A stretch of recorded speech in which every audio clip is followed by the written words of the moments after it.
Hola, muy buenos días, estimados amigos y seguidores, y bienvenidos al curso Compendio de Psicoanálisis, segunda clase.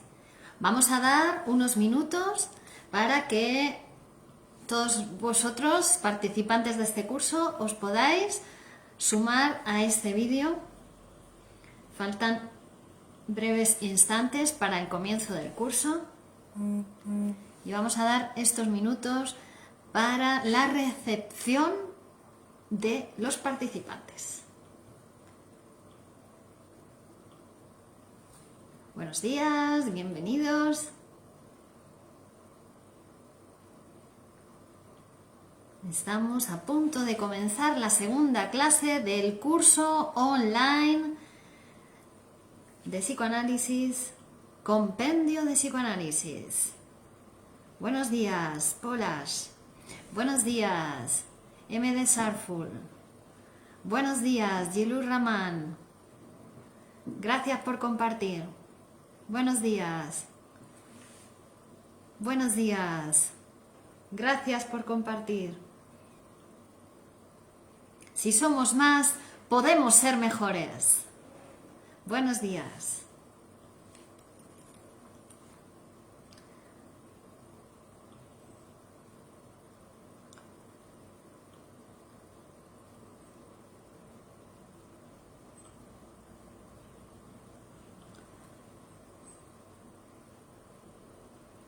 Buenos días a todos. Gracias por compartir. Muchas gracias. Estamos a punto de comenzar. Gian Humberto, buenos días. Buenos días, Diego. Buenos días a todos, bienvenidos. Lourdes, Alan Garcias, buenas madrugadas. Carlos Latorre, buenos días, Barcelona. Buenos días a todos. Estamos a punto de dar comienzo a la segunda clase del curso Compendio de Psicoanálisis. Gianmarco, buenas madrugadas a Perú. Marina Alejandra, hola desde Argentina. Hola Argentina, abrazos. Gracias Polas. Ángela Balcácer, buenos días. Si somos más, podemos ser mejores. Buenos días. Buenos días a todos y bienvenidos. Estamos a punto de comenzar. Buenos días, Stephanie. Buenos días, Yagmur. Gracias, Polas, por compartir. Compartamos todos. Gilur, Rahman. Buenos días, gracias. Yusuf Sheikh, buenos días. Gracias a todos por compartir, porque si somos más, podemos ser mejores. Gracias a todos. Bienvenidos. Buenos días. Estamos a punto de dar comienzo. Buenos días, Lourdes. Al curso online de psicoanálisis, Compendio de Psicoanálisis. Un curso en el que vamos a tratar de poner en claro los conceptos psicoanalíticos fundamentales. Buenos días, Wolfgang. Buenos días, Ali. Gracias. Abrazos a México, Sinaloa. Buenos días a todos. Sad Idur. Gracias por compartir. Si somos más, podemos ser mejores. Vamos a dar comienzo entonces. Buenos días, Rubidia. Saludos al Salvador. Buenos días, Wolfgang. Yusuf, Guadalupe. Buenas madrugadas a Perú. A todos, abrazos. Es el momento de dar comienzo a la segunda clase del curso Compendio de Psicoanálisis. Mi nombre es Virginia Valdominos, soy psicóloga y psicoanalista de la Escuela de Psicoanálisis Grupo Cero y os hablo desde Alcalá de Henares, Madrid, España. Este grupo está dirigido a todos ustedes, a todas las personas que quieren acercarse o saber más acerca del psicoanálisis, la ciencia del psiquismo inconsciente, la ciencia que nos habla y nos explica cómo funciona nuestro aparato psíquico, los procesos psíquicos inconscientes que sobredeterminan todo lo que nos pasa en nuestra vida, todo lo que nos pasa en las relaciones con la pareja, con los amigos, en el trabajo, en la vida familiar, porque uno progresa o no progresa, porque uno puede realizar esas cosas que desea o no. Eso es el psicoanálisis, es el que estudia nuestra mente y el funcionamiento mental. Y el objetivo de este curso es llegar a cuantas más personas mejor. Por eso os agradezco a todos vosotros que compartáis con todos vuestros amigos en los grupos, porque si somos más, podemos ser mejores. En la segunda clase del curso, que hoy vamos a desarrollar, vamos a hablar de la teoría pulsional.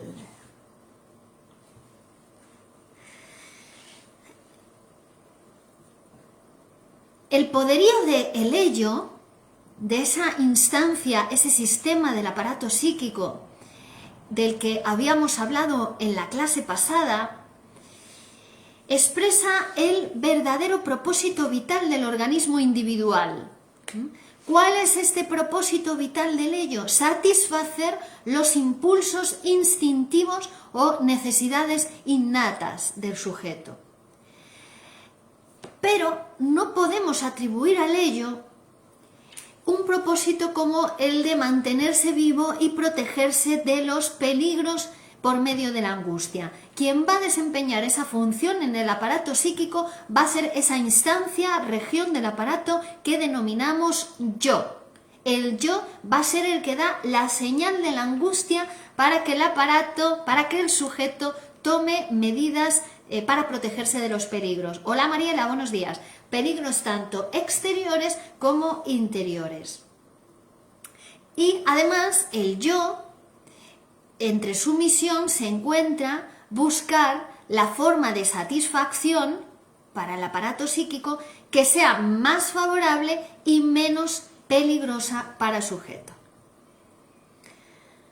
En lo referente al mundo exterior, es decir, cuando se trata de peligros que provienen del exterior y también de peligros que provienen del interior del aparato, que ahora vamos a hablar de ellos.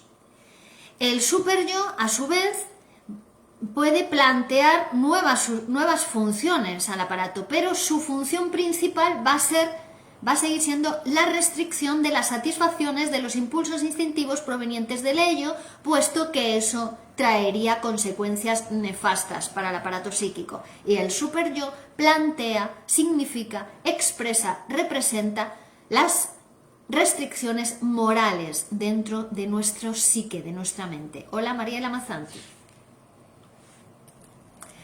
Bueno, entonces hoy vamos a hablar de las pulsiones. Pulsiones que, si vais al texto de Freud en castellano, ha sido traducido este término como instintos.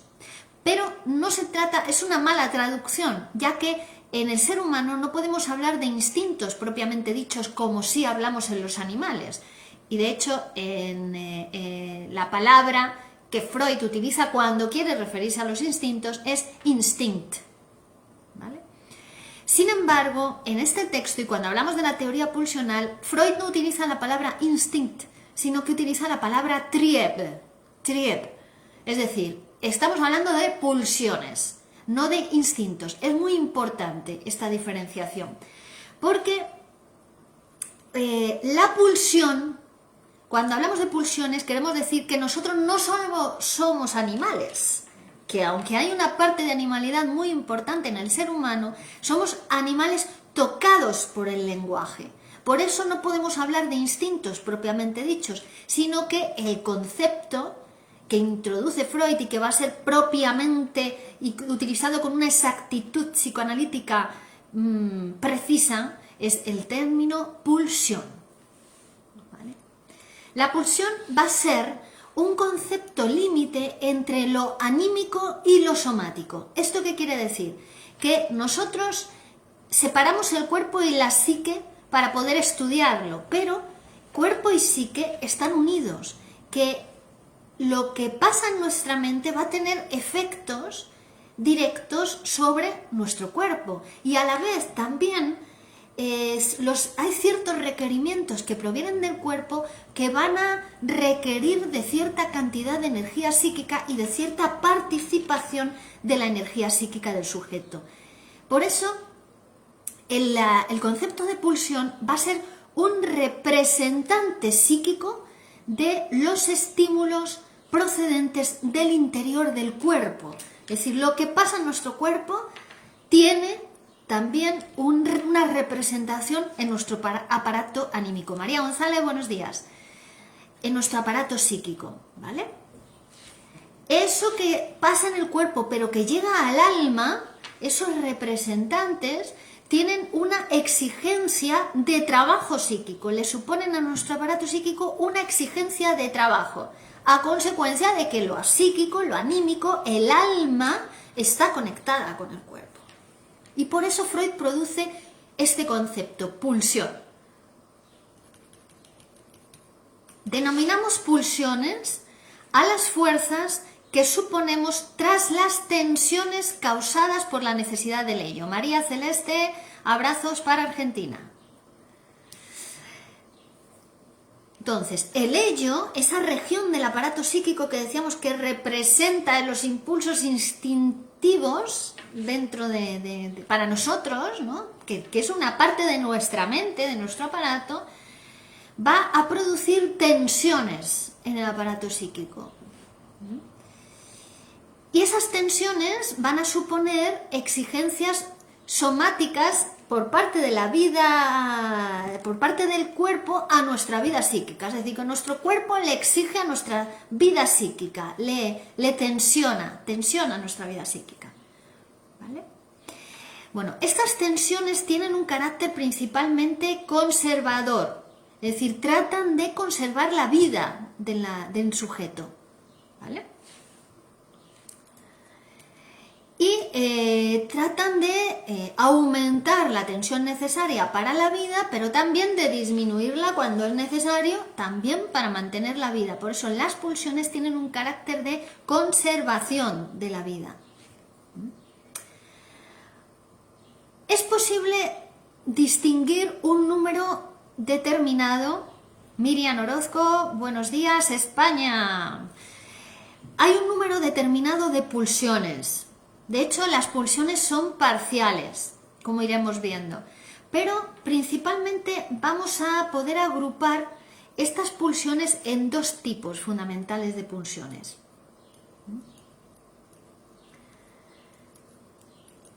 Buenos días, Daniel Duen, saludos. Que ahora vamos a mencionar estos dos tipos. Bueno, la cuestión fundamental es que estas pulsiones necesitan de derivación. Esta tensión que el cuerpo le exige al aparato psíquico requieren de una derivación. Buenos días, Lenny Guzmán, Tijuana, México. Mariela, estoy leyendo también tus mensajes de la Universidad de El Salvador en Buenos Aires. De acuerdo, un amante de Freud, como todos nosotros, excelente. Entonces, las pulsiones exigen al aparato anímico de descarga de esa tensión procedente del cuerpo. Y esa descarga se puede realizar directamente a través del sistema motor. Buenos días, Daniel Casado. O también se pueden derivar, pueden cambiar el fin de derivación por desplazamiento.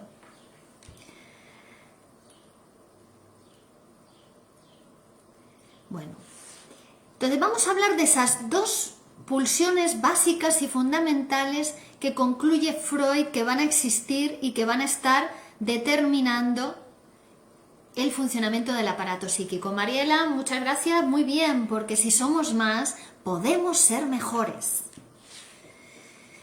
Bien, entonces estas dos pulsiones básicas que funcionan en el aparato van a ser la pulsión de vida o eros, y la pulsión de muerte o tánatos.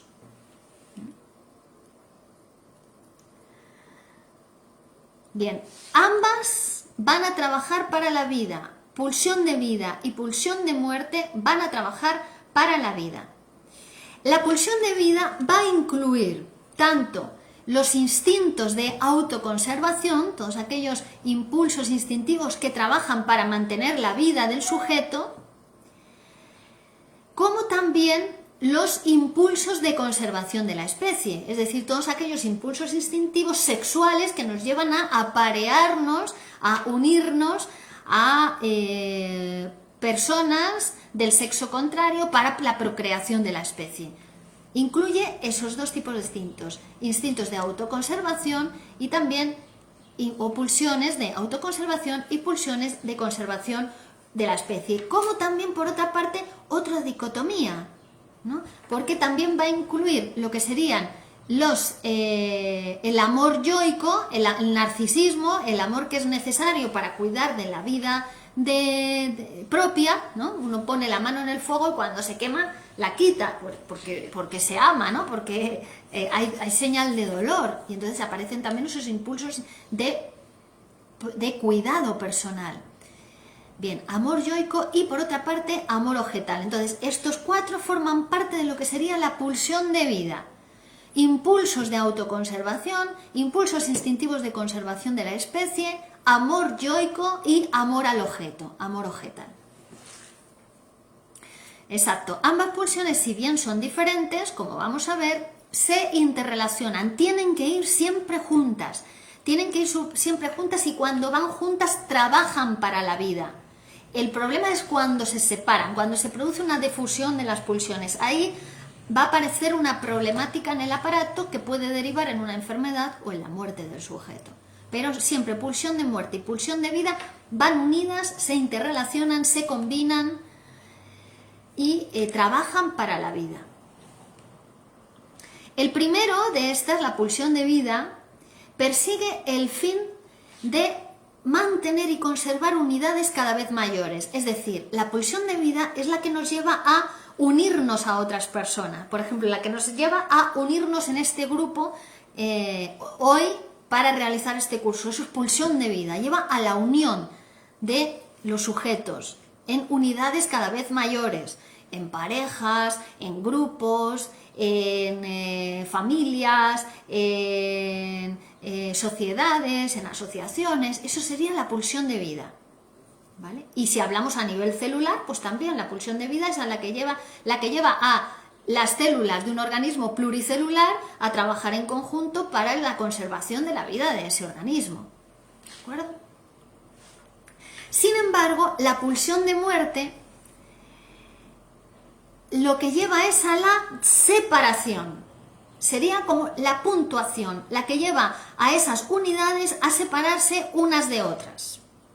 Y ambas, como decíamos, son necesarias para la vida, porque si uno se une a su pareja en un beso, ¿no? Das un beso a tu enamorado, a tu enamorada, eso sería pulsión de vida, lleva a la unión, pero es necesario separarse porque si no te asfixiarías. Eso es pulsión de muerte, puntuación, separación, ¿de acuerdo? Estamos juntos, nos amamos, pulsión de vida, eros, todo eros, pero tenemos que ir a trabajar porque es necesario para seguir viviendo, ¿no? Para cobrar tu salario, para comprar tu alimentación, para pagar tu piso. Para eso nos tenemos que separar, pulsión de muerte, separación, ¿veis? Las dos son necesarias para la vida, unión, separación, pulsión de vida, pulsión de muerte. Es decir, la pulsión de muerte lo que va a buscar es la disolución de esas conexiones que han llevado a la unión, destruyendo así esas unidades mayores, ¿vale?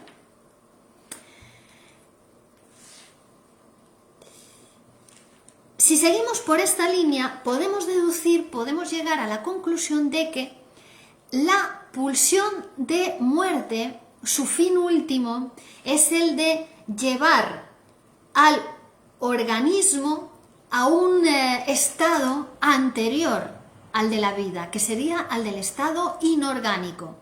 Es decir, en el aparato psíquico hay una tendencia a volver al estado inorgánico, y es que no puede ser de otra manera porque somos sujetos mortales, es decir, vamos a morir. Eso quiere decir que en el aparato también hay una tendencia a volver a ese estado inorgánico que fue el punto de partida antes de ser organismos vivos, ¿de acuerdo? O sea, está la tendencia a la vida, pero también la tendencia a volver al estado inorgánico. Porque admitimos eso, ¿no? Que la sustancia viva apareció después de ser sustancia inanimada. Mariela, ¿qué pasa cuando una persona sufre de psicosis y las pulsiones se separan cuando hay una enfermedad mental? Ahora lo vamos a ver. Vamos a ir pasito a paso hasta llegar a la enfermedad mental, viendo cómo funciona las pulsiones en nuestro aparato psíquico, ¿vale? Porque puede pasar de muchas maneras y hay muchas combinaciones, pero lo importante es que entendamos cómo estas energías en nuestro aparato, en función de cómo se entremezclan, cómo se combinan entre sí, llevan a la salud o llevan a la enfermedad, porque tanto en la salud como en la enfermedad se dan los mismos procesos, se dan los mismos participantes, están en juego las mismas regiones del aparato psíquico y las mismas energías y fuentes de energía. Pero lo que pasa es que en función de cómo se combinen, cómo se comunican esas regiones, qué desplazamientos de energías se producen en el aparato psíquico y del aparato psíquico afuera del aparato, pues entonces eso va a dar como resultado una posición psíquica saludable o una posición psíquica patológica. ¿De acuerdo? Son diferencias de cantidad.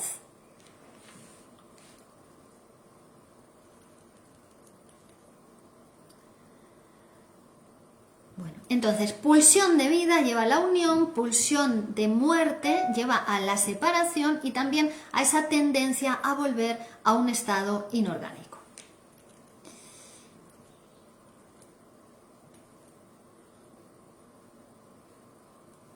Bien.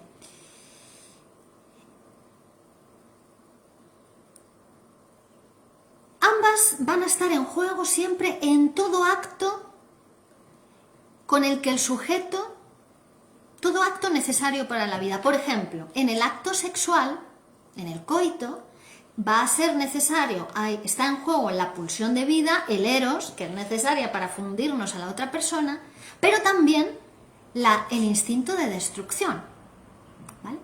Porque la pulsión de muerte, cuando está dirigida hacia el exterior del aparato, es cuando se hace ruidosa. Cuando está dentro del aparato, nosotros no sabemos nada de la pulsión de muerte, es muda. Es muda, no es como la pulsión de vida. La pulsión de vida siempre es ruidosa, hace jaleo, ¿no? Produce, pero la pulsión de muerte es muda cuando está dentro del aparato. No sabemos nada de ella, es puntuación, como las puntuaciones en la escritura, ¿no? Es un silencio, la coma, el punto y seguido, el punto y aparte. Sin embargo, cuando la pulsión de muerte está dirigida hacia el exterior, ahí es cuando sabemos de ella, porque ahí se transforma en pulsión de destrucción, ¿no? Contra otros objetos exteriores al propio sujeto. Pero la pulsión de destrucción también es necesaria, la pulsión de muerte también, o de agresión, o de aprehensión de los objetos, o dominio de poder. Todo eso serían facetas o características o componentes de la pulsión de muerte. Y decimos, ambas están en funcionamiento permanentemente y conjuntamente, porque hasta en el acto sexual es necesario algo de agresión para penetrar, ¿no? en el otro sujeto. Algo de agresión va a ser necesaria. De hecho, los niños pequeños, cuando observan una relación sexual entre los adultos, piensan que eso es un acto agresivo, lo interpretan como un acto violento. Es decir, hay cierta violencia en ese acto, pero sin embargo vemos que el coito o el acto sexual es necesario para la procreación de la vida, ¿verdad? O sea, que siempre van unidos. Es una interacción sinérgica y antagónica de ambos instintos o pulsiones y que va a dar lugar a la variedad de los fenómenos vitales.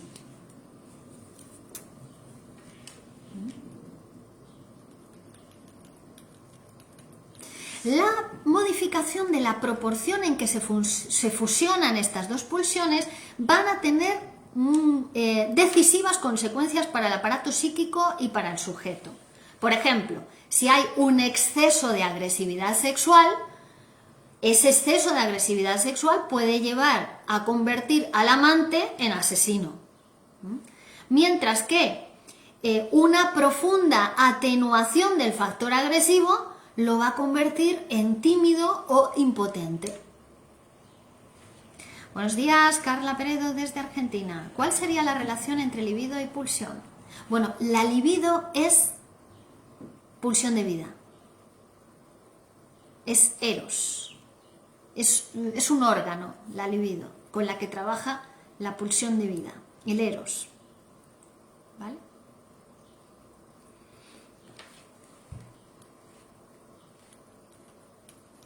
Es decir, vemos ahí, exceso de agresividad sexual, ya el amante pasa a ser un asesino, un perverso. Disminución de la agresividad en la actividad sexual, es un timorato, un tímido, un impotente. ¿Ves? Entonces la proporción de la pulsión es lo importante. Es decir, no puede funcionar el aparato con uno de estos pulsiones sin la otra.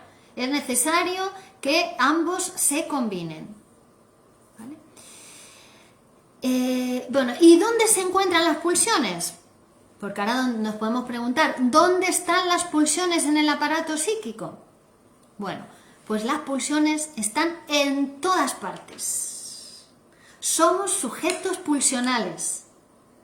El aparato psíquico no se encuentra exactamente en el cerebro. Ya eso Freud, Freud que era neurólogo, cuando escribe la interpretación de los sueños, cuando en 1900 define el aparato psíquico, cuando define el concepto de inconsciente, cuando define el método de interpretación, construcción y la técnica del psicoanálisis, asociación libre en transferencia, se separa de la biología y dice el aparato psíquico está en otro lugar, ¿no? El sujeto es psíquico, ¿de acuerdo?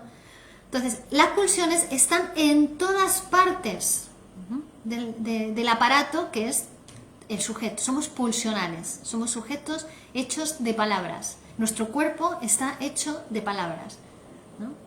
No somos instintuales, somos pulsión. La pulsión, como decíamos, os voy a leer la definición.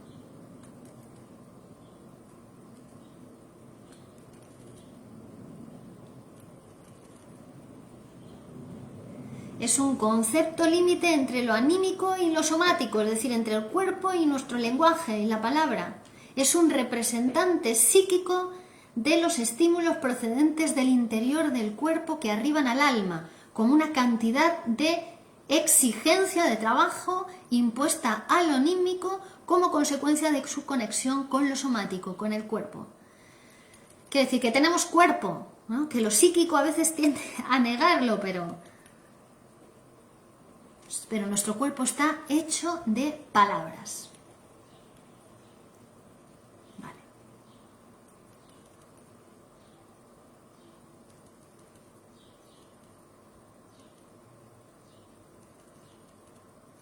Bueno, entonces, ¿dónde están las pulsiones? En todas partes. Imaginemos el estado inicial de las pulsiones. Al principio, ¿no? Cuando nacemos, cuando somos niños. Entonces, ahí toda la energía está disponible para el eros, que en adelante lo vamos a llamar libido, ¿de acuerdo, Carla? Eros es igual a libido, ¿vale? Toda la libido del sujeto se encuentra en el yo-ello, que todavía no está diferenciado. Es decir, cuando nacemos todo ello, todo libido. Todavía no se ha diferenciado el yo del sujeto. Es un yo indiferenciado. Y entonces esa libido va a servir para neutralizar las tendencias agresivas que coexisten en el aparato psíquico. Pues hemos dicho que no solamente hay amor, no solo es eros, no solo hay libido, sino que también hay tendencias agresivas, incluso de destrucción. Pulsión de muerte. Entonces el eros va a neutralizar esas tendencias agresivas en el sujeto, que coexisten con el eros. No tenemos un término análogo al de libidos. Libido, para referirnos a la pulsión de vida, no tenemos un término análogo para referirnos a la pulsión de muerte. ¿De acuerdo? Y, como decíamos, la pulsión de vida es ruidosa, se ve. ¿Cuáles son sus destinos, sus vicisitudes? Como dice Freud, la pulsión de muerte es silenciosa. Cuando está dentro del sujeto, cuando no ha salido del propio aparato psíquico, es silenciosa. No sabemos de ella. Por eso es tan peligrosa, ¿no? Y por eso produce enfermedades muy graves, cuando se ha producido esa difusión de las pulsiones. Sabemos de ella cuando sale al exterior, cuando es dirigida hacia los objetos en función o en forma de y pulsión destructiva. Cuando actúa como pulsión de muerte es muda. Pero cuando se deriva hacia el exterior, ¿cómo se deriva hacia el exterior? ¿Cómo sale hacia el exterior esa pulsión de destrucción? A través de nuestro sistema muscular, a través del movimiento. Y el que pone en marcha el movimiento, el que abre las puertas a la motilidad, es el yo. Es esa región del aparato psíquico, ese ciervo que está en conexión con el ello, caldero de las pulsiones, con el super yo, instancia moral del aparato, y con el mundo exterior y sus exigencias.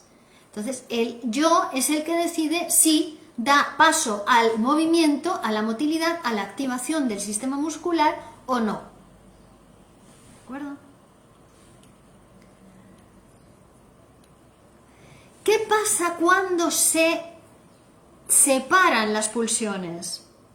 Cuando la pulsión de vida y la pulsión de muerte, que deben ir mezcladas y combinadas, se separan. Bueno, a veces el super yo, esa instancia moral, el heredero del complejo de Edipo, esa instancia que ha nacido en el aparato psíquico como consecuencia de la introyección de las figuras parentales, de los modelos de los progenitores y todos aquellos sustitutivos que después de los progenitores vinieron a representar las figuras de autoridad, y de ahí extendernos hacia lo social, hacia las normas sociales, convenciones sociales, hasta incluso el destino o Dios puede caer dentro de esta introyección en el aparato psíquico que representa el super yo. Bueno, a veces el super yo se arroga, se queda con considerables proporciones del instinto de agresión.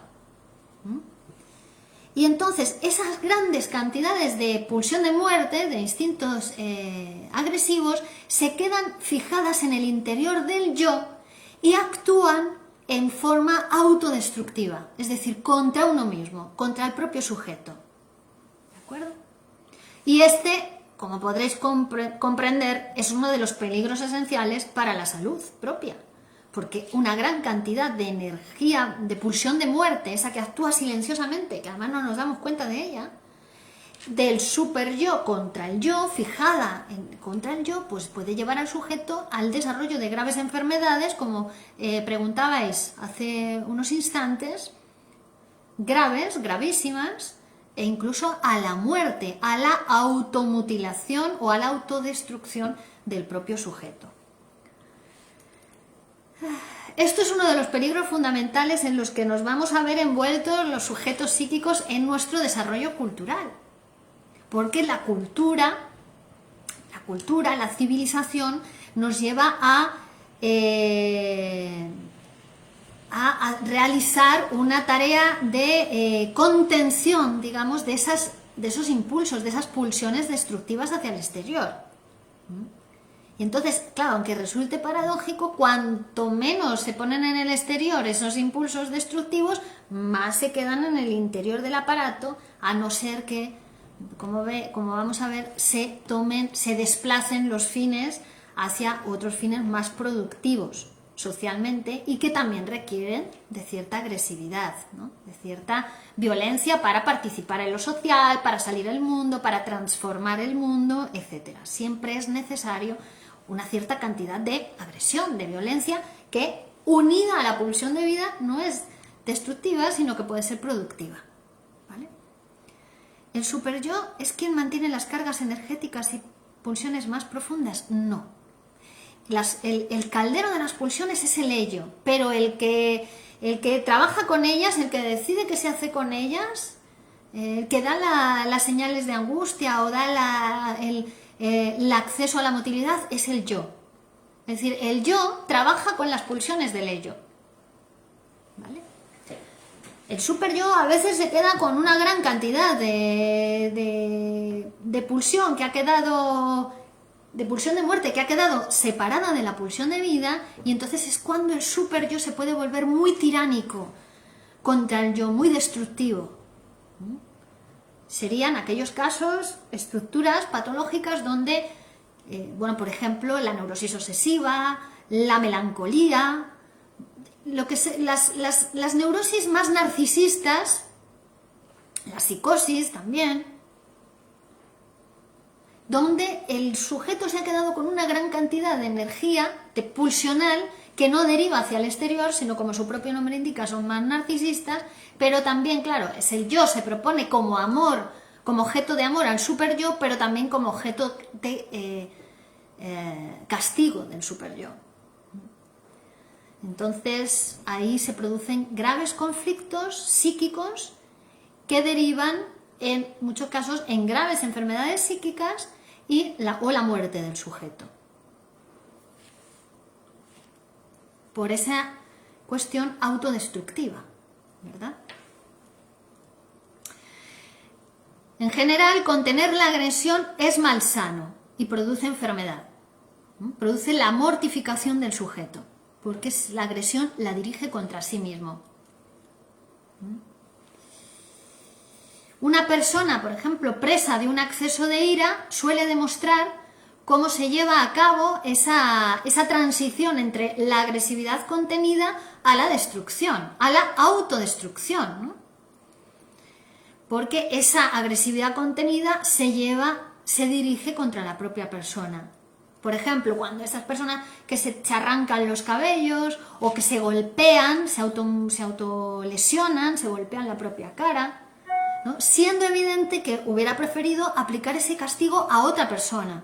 Es decir, cuando se lo está aplicando es porque ha habido una introyección de esa agresividad o no ha permitido esa agresividad ponerla, como sería más sano, por ejemplo, en el psicoanálisis, ponerla en palabras. ¿De acuerdo? Que es otra alternativa muy sana, psicoanalizarse, ¿verdad? Pero en este caso la persona la dirige contra sí misma. Bueno, una parte de esta autoagresión, autodestrucción, de esta pulsión, de este impulso instintivo, entonces siempre queda dentro del aparato psíquico, siempre va a quedar permanentemente en el interior del aparato, hasta que concluye por matar al individuo. Quizá cuando la libido se haya consumido o se haya fijado de manera desventajosa, dice Freud. Es decir, cuando ha ganado la pulsión de muerte. Se han separado, la libido se ha quedado fijada de una manera desventajosa y la pulsión de muerte se apodera del aparato hasta llegar a matar al sujeto. Así, en términos generales, podemos pensar que el sujeto muere por conflictos internos. La muerte del sujeto también es una producción y es una construcción. Y se construye y se muere por conflictos internos, mientras que la especie la especie no sobredetermina, la especie es mayor que el sujeto psíquico, la especie está trabajando por medio del amor para unir a unos sujetos con otros. El amor es un sentimiento de la especie, sin amor nadie aguantaría a nadie, nadie se uniría a nadie, ¿verdad? Y entonces la especie dejaría de reproducirse. Entonces la especie también sigue trabajando a través de este sentimiento del amor para continuar con la procreación. No olvidemos que somos sujetos mortales, somos sujetos que nos reproducimos por sexuación. Es necesario que un macho, una hembra se unan, haya un intercambio de fluidos germinales para que se produzca un nuevo ser. Claro, y eso es lo que hace que seamos mortales. Hay otro tipo de organismos, sobre todo unicelulares, que son inmortales o que se reproducen por estiparidad, ¿no? por división, pero no es nuestro caso. Los mamíferos nos reproducimos, somos organismos pluricelulares y necesitamos de otro individuo del sexo contrario para llevar a cabo la reproducción. Entonces la especie también está ahí influyendo y es superior al aparato psíquico la especie. Bueno, es difícil precisar las vicisitudes de la libido en el ello y en el superyo, ¿no? Todo lo que sabemos con respecto a las vicisitudes de la libido se refiere al yo del aparato psíquico, es decir, ¿qué hace? ¿Cómo puede el yo arreglárselas con la libido? ¿Hacia dónde la puede destinar? ¿vale? Y Freud nos va a hablar de las vicisitudes de la pulsión y se refiere a ellas como la sublimación, es una posibilidad, ¿no? Es un destino de la pulsión, sublimar. Otro va a ser la represión, nada aconsejable. Ya hay una primera represión del aparato psíquico que es la que lo divide, pero reprimir, continuar reprimiendo suele hacer síntomas, no es muy aconsejable. La transformación en lo contrario es otro destino de la pulsión o vicisitud, y la vuelta contra el propio sujeto. ¿Vale? Son los 4 destinos o vicisitudes más correctamente hablando, porque la traducción se tradujo como las pulsiones, los instintos y sus destinos. Podemos precisar esa traducción como las pulsiones y sus vicisitudes, es más correcto. Bueno, entonces, al principio, como en esa situación inicial del niño o el bebé, decíamos, todo el narcisismo, toda la libido está en el niño, en el sujeto, y hay un yo indiferenciado, todo es ello, todo es libido mezclada con pulsión de muerte, que digamos que la regula.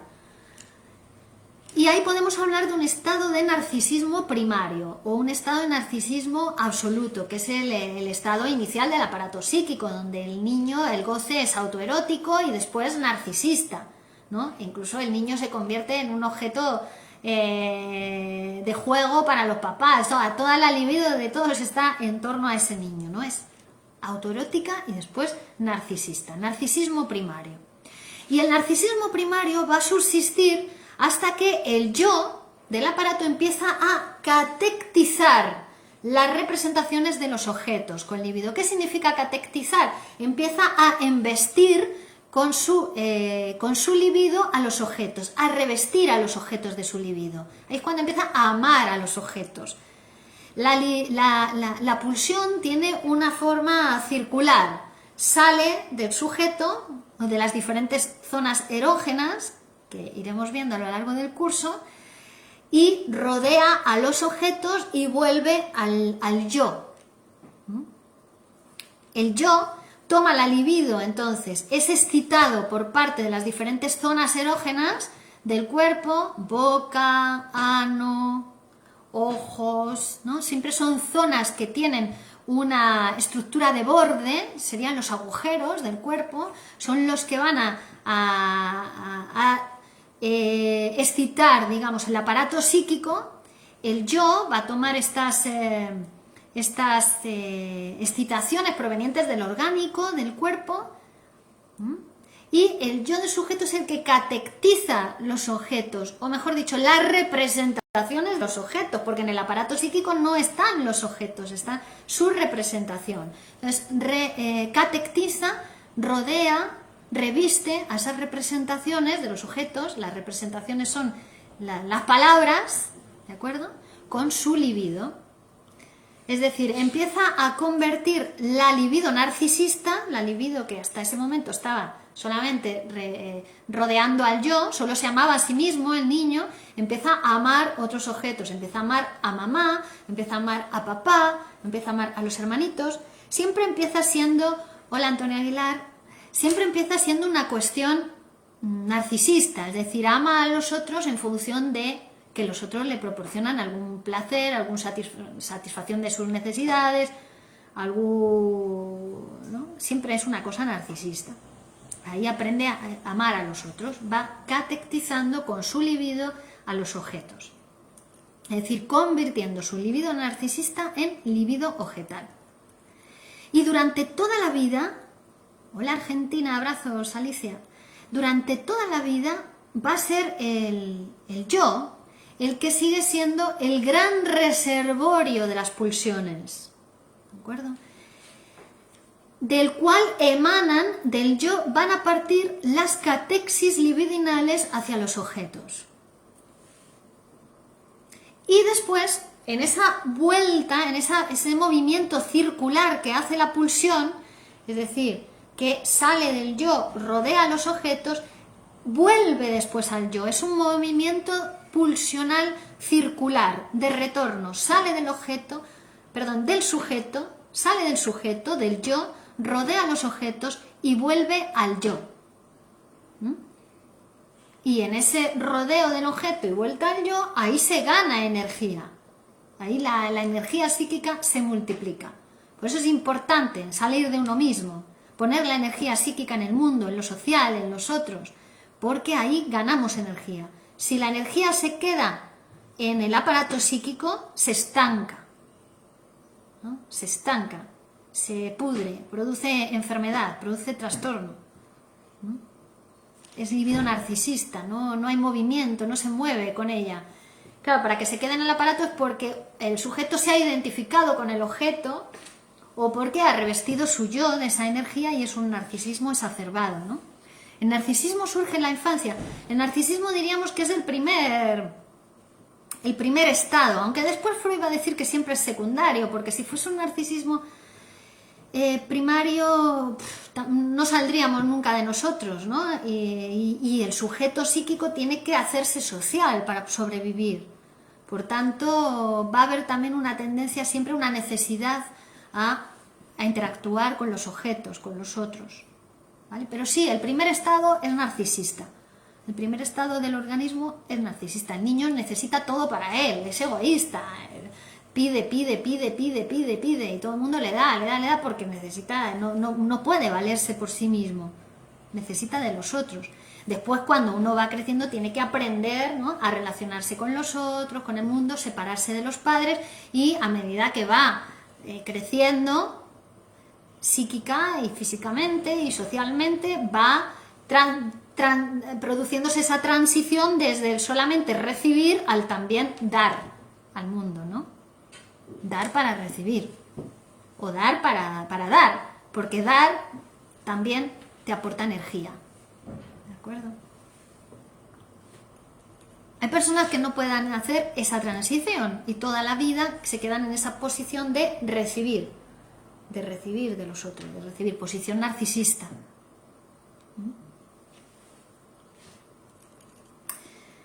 Bien, entonces, durante toda la vida el yo va a seguir siendo ese gran reservorio del que emanan las catexis libidinales hacia los objetos y al que se retrae nuevamente. Dice Freud, como una masa protoplástica maneja sus pseudópodos. Es una imagen, una representación muy ilustrativa, como si fuéramos una masa de protoplasma que lanza sus pseudópodos hacia el exterior para embestir a los objetos, ¿no?, para revestir a los objetos con la libido, y después vuelve al yo.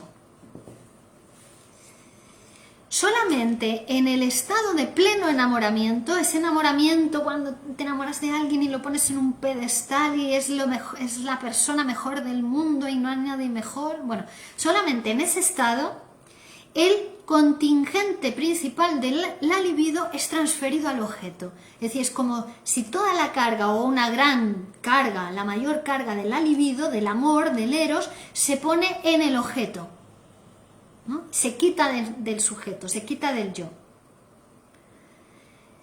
Es como si el objeto asumiese el lugar del yo, del ideal del yo, en realidad, nos va a decir Freud. Entonces ahí es cuando aparece ese estado donde el yo queda empequeñecido con respecto al objeto de amor, ¿no? Todas las cualidades del objeto de amor están engrandecidas y el yo queda pequeñito, porque toda la libido se ha puesto en el objeto. Es como si el objeto hubiera pasado a ser el ideal del yo, del sujeto. ¿Vale? Una característica muy importante de la libido que debemos destacar y que está implicada en nuestra existencia, la importancia que tiene la libido para nuestra existencia, es la movilidad. Es decir, la libido es una cosa móvil, que está constantemente en movimiento y que además puede pasar de un objeto a otro fácilmente. Es decir, cuando decimos que el deseo no tiene objeto, quiere decir que cualquier objeto puede ser rodeado por nuestra libido. Porque al objeto no se le puede atrapar, lo único que podemos hacer es rodearlo con nuestra libido, con nuestro amor, con nuestro eros, libidinizarlo. Pero la libido está en constante movimiento, va a pasar de un objeto a otro, ¿no? Desplazarse, se va a poder desplazar de un objeto a otro, de una representación a otra, de una palabra a otra. El deseo es metonímico. ¿Vale?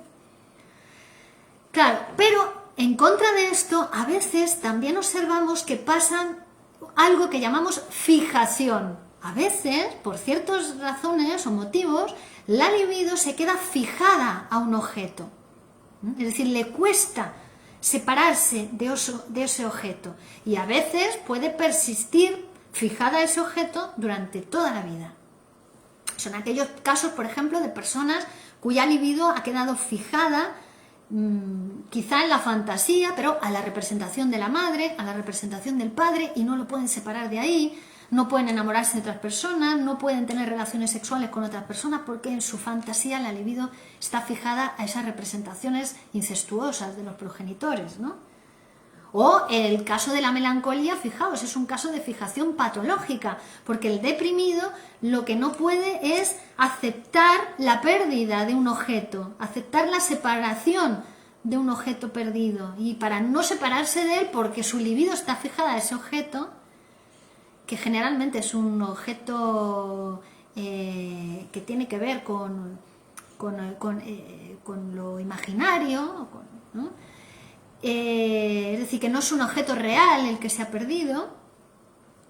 Bueno, generalmente lo que hace para no perder a ese objeto es introyectarlo, es identificarse con él. Y entonces queda la libido fijada al objeto que ahora ha sido introyectado en el propio yo del sujeto. Y el conflicto interno se produce y se deriva en ese marco de lucha del super yo contra el objeto que ahora ha ocupado el lugar del yo. Su sombra ha caído sobre el yo. Bueno, esa es una lucha infructuosa que suele llevar al sujeto, pues, en sus grados máximos y extremos, al suicidio.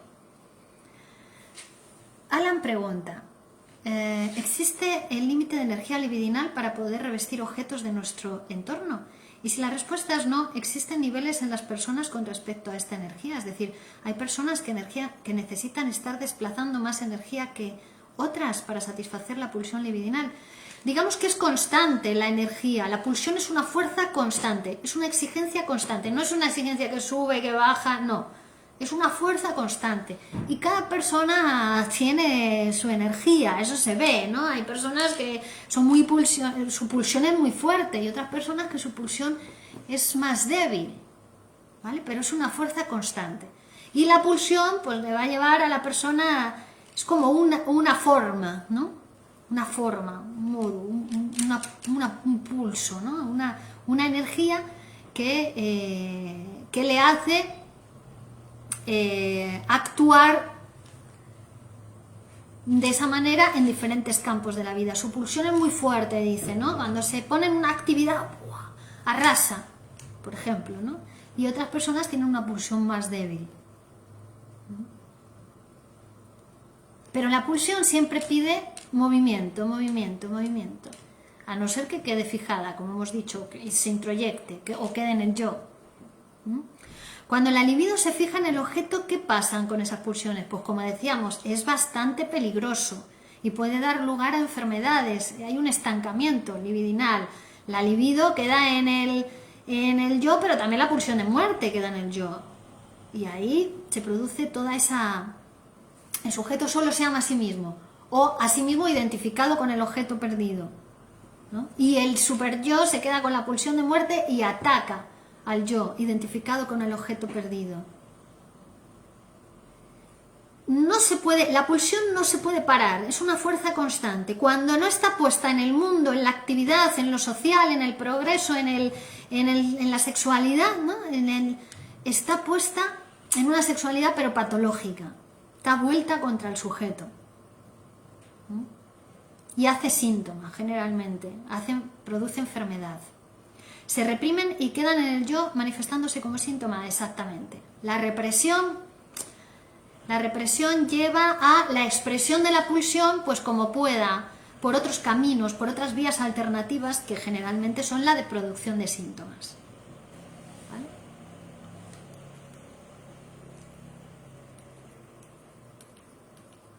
Bueno, entonces, la pulsión, las fuentes de la pulsión son fuentes somáticas. Es decir, como hemos dicho, la pulsión es un concepto límite entre lo anímico y lo somático y representa las exigencias para la vida anímica procedentes del cuerpo, de las fuentes somáticas.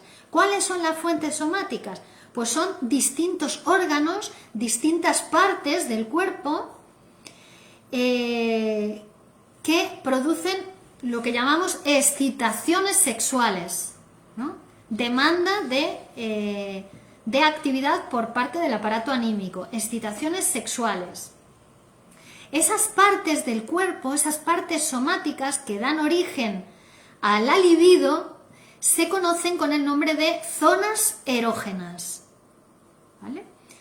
Aunque en realidad todo el cuerpo es erógeno, todo nuestro cuerpo es erógeno, todo nuestro cuerpo puede producir excitaciones que despiertan a la libido. La mayor parte de nuestros conocimientos respecto al eros, respecto a la libido, que es el exponente del eros, lo hemos adquirido de la función sexual.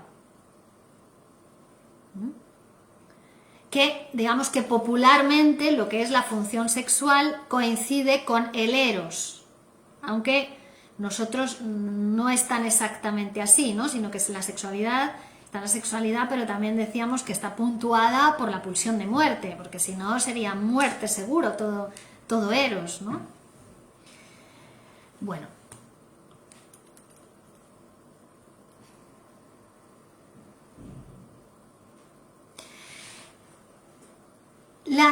La función sexual, ¿qué pasa? Que adquiere su forma adulta, su forma genital, su forma como función encaminada a la reproducción a partir de cierta edad en nuestra vida, a partir de cierta etapa, que es la que sería la etapa de la adolescencia, la etapa de la metamorfosis de la pubertad, ¿no? Cuando toda la sexualidad del sujeto se encamina hacia los órganos genitales para enfocarse hacia la reproducción. Pero hasta ese momento la función sexual ha recibido aportes de diferentes componentes o suministrados por diferentes zonas erógenas, por diferentes partes del cuerpo que no eran propiamente la genital, ¿no? Sino que a lo largo de la sexualidad infantil, que de esto vamos a hablar en la próxima clase, ¿vale? Determinadas zonas erógenas han despertado la libido del sujeto, la boca, el ano, la pulsión escópica, y todas estas zonas han ido despertando o añadiendo componentes libidinosos a la función sexual. Pero como decimos, hasta llegado el momento de la pubertad, de la metamorfosis de la pubertad, esos aportes de energía, de libido, no van a estar enfocados o sintetizados en las zonas genitales para contribuir a la función de la reproducción. Pero de esto vamos a hablar en la próxima clase mucho más detenidamente, porque en la próxima clase vamos a hablar de la sexualidad. ¿Vale? Buen día, Óscar Alfredo. Buen día, vecino del cuarto. Vamos a dejar estos últimos minutos para que podáis hacer preguntas acerca de esta teoría pulsional, porque es muy importante, ya que al psicoanálisis clásicamente se lo ha criticado, se lo ha acusado de pansexualismo, ¿no? De que todo era la sexualidad, de que lo más importante para Freud era lo sexual, y además confundiendo lo sexual con lo genital, ¿de acuerdo? Cuando la sexualidad en psicoanálisis va mucho más allá de lo genital, como veremos en la próxima clase, y además, como decimos, no es una teoría solo sexual, es dual la teoría del psicoanálisis, porque hay pulsión de vida, hay eros, hay libido, pero también hay pulsión de muerte, hay puntuación, hay silencios, hay separación, hay división. Y son las dos absolutamente necesarias para la vida. Mariela dice, adoro el psicoanálisis. ¿Puedes mandar en PDF la conferencia, Miriam? podéis leer el texto Compendio de Psicoanálisis. Estamos siguiendo el texto Compendio de Psicoanálisis de Sigmund Freud y vamos a seguir durante todo el curso, que va a durar mes de marzo y abril, es decir, vamos a hacer una aproximación bastante pormenorizada al psicoanálisis como disciplina, como ciencia, para que nos llevemos un concepto general acerca de lo que es la estructura del aparato psíquico y su funcionamiento. Vamos a seguir el texto Compendio de Psicoanálisis. Todo lo que estamos diciendo lo vamos a extraer de ahí y de otros textos, pero si leéis el Compendio de Psicoanálisis de Sigmund Freud, vais a poder hacer un aprovechamiento del curso excepcional. Alan Garcias dice: ¿usted como psicoanalista puede trazar una ruta entre las pulsiones propias del sujeto y las adicciones tanto a sustancias como a conductas? Bueno, también es pulsional la adicción. Todo lo que hace el sujeto es pulsional. Todo lo que hace el sujeto está hecho con palabras y con libido procedente de las diferentes zonas erógenas. Es decir, la adicción está implicada, por ejemplo, si es una adicción a comer, o es una adicción al alcohol, o es una adicción a fumar, está implicada en la pulsión oral, la oralidad del sujeto. No tanto el objeto es lo de menos para la pulsión. Es decir, que se puede dejar de fumar si uno a chupar o si uno empieza a hablar en su psicoanálisis, porque lo importante es la erogenización de la boca. Y para hablar se utiliza el mismo orificio que para fumar o para beber. ¿De acuerdo? Es una pulsión oral la que está en juego ahí, en ese tipo de adicción. Después, claro, hay una cuestión, algo que el sujeto no puede resolver de otra manera. Tiene que acudir al biberón, al chupete, cada vez que se le plantea una dificultad. Pero bueno, para eso está el psicoanálisis, para ir desenmarañando esa cuestión psíquica que al sujeto le conflictúa y que tiende a resolver o a responder a ella con la adicción. Pero la conducta adictiva es un disfraz, es para tapar otra cosa, ¿no? Y siempre están en juego las pulsiones y las aportaciones pulsionales a esa sexualidad del sujeto, ¿no? Todo habla de nuestra sexualidad, cada cosa que hacemos habla de nuestra sexualidad, nuestras adicciones hablan de nuestra sexualidad, nuestras limitaciones o inhibiciones hablan de nuestra sexualidad. Bueno, también, de esto vamos a hablar en la próxima clase. No quiero adelantar acontecimientos, así que permaneced atentos porque a lo largo del día de hoy este vídeo estará también disponible en el canal de YouTube para todos aquellos que vais a seguir el curso y lo estáis siguiendo ya en diferido, que no podéis verlo en este horario. A lo largo del día de hoy lo tendréis también en el canal de YouTube de Virginia Valdominos. Os recomiendo seguir el canal para no perderos ninguna clase ni ninguna de las conferencias que hacemos semanalmente, ni ninguno de los consejos semanales. Es un canal vivo. Así que podéis estar conectados con el psicoanálisis permanentemente. Y también sacaré un nuevo evento para la clase tercera, la próxima semana, que hablaremos de la sexualidad. Todas aquellas personas que deseen contactar conmigo personalmente para comenzar un psicoanálisis, para que les pueda ayudar psicoanalíticamente en su proceso personal, podéis encontrar todos mis datos en mi página web www.virginiavaldominos.com, cómo contactar a través de email, a través de WhatsApp, o también podéis hacerlo, por supuesto, a través de Facebook o del canal de YouTube. Muchas gracias, agradezco profundamente vuestra presencia, vuestros comentarios. Gracias a todos: Carlos, Marina, Miriam, María González, Karina. ¿La repetición es una forma de pulsión de muerte? No, la repetición es otra cosa, ¿vale? Son conceptos diferentes, muy importantes. Son los 4 conceptos fundamentales, ¿no?, que dice Lacan del psicoanálisis. Son el concepto de inconsciente, el concepto de repetición, el concepto de transferencia y el concepto de pulsión. Son 4 conceptos diferentes. La repetición va a ser ese encuentro con lo real, que siempre es inaprensible, siempre es un encuentro fallido y que se repite permanentemente, ¿no? El encuentro con lo imposible, pero es otro concepto y es otra cuestión, ¿vale? La pulsión es ese concepto límite entre lo anímico y orgánico que hemos estado estudiando hoy y que tiene ese movimiento, tiene su fuente erógena, tiene su fin, tiene su tranca o perentoriedad y tiene su objeto. Muchísimas gracias a todos.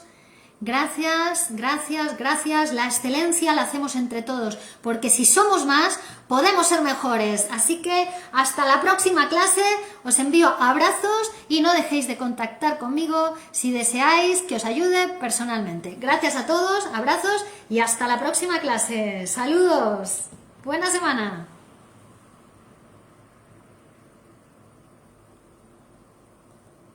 Muy bien. Recuperen, recuperen.